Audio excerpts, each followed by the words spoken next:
We were searching for that place from which all artists draw inspiration. But what we found was a well far, far deeper.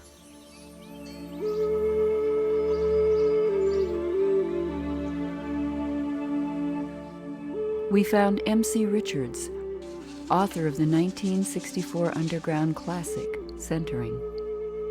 For the last 15 years of her life, she lived in a Camp Hill village, a Rudolf Steiner-inspired agricultural community in Pennsylvania, many of whose residents are adults with special needs. MC was their teacher. Her art was seeing the invisible, hearing the inaudible, unleashing the creative spirit.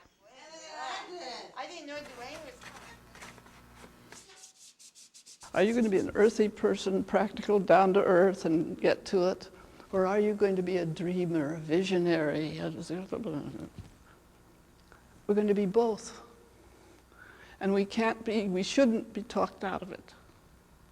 We shouldn't be talked out of it. I'm both. Don't tell me I have to choose. I don't have to choose. I am both and. I live in the crossing point.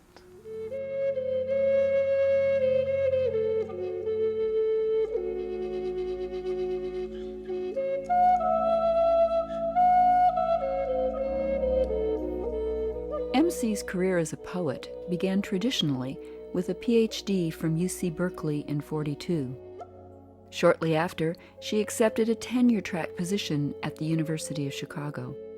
But dismayed at the focus on grades and competition, she left for an experimental college where there was little money, no security, and where the love of learning was at its core. Sun up, over the valley's lip, a running glaze, lake crazed and curdled.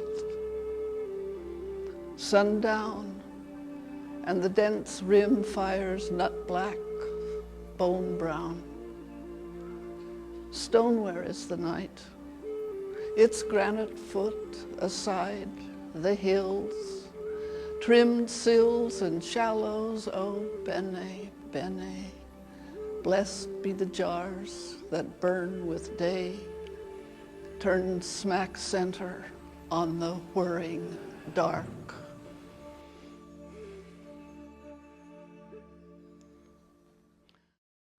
I mean, she's living at Kimberton, it seems to me, out of a belief and a vision of what it is that makes community, of how it is that imagination and creativity and life are linked. Ooh la la. Oh la la. You want to know what the mystery is? There it is. Le Grand Mystère. Look at that. Ooh. Where'd that come from? Huh?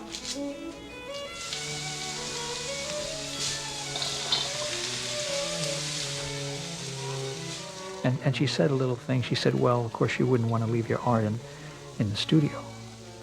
That's very simple, but the ramifications of that are very powerful.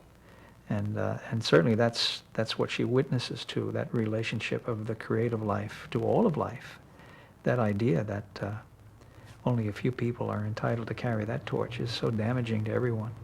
It's like we pay athletes to run and jump for us because we're too busy.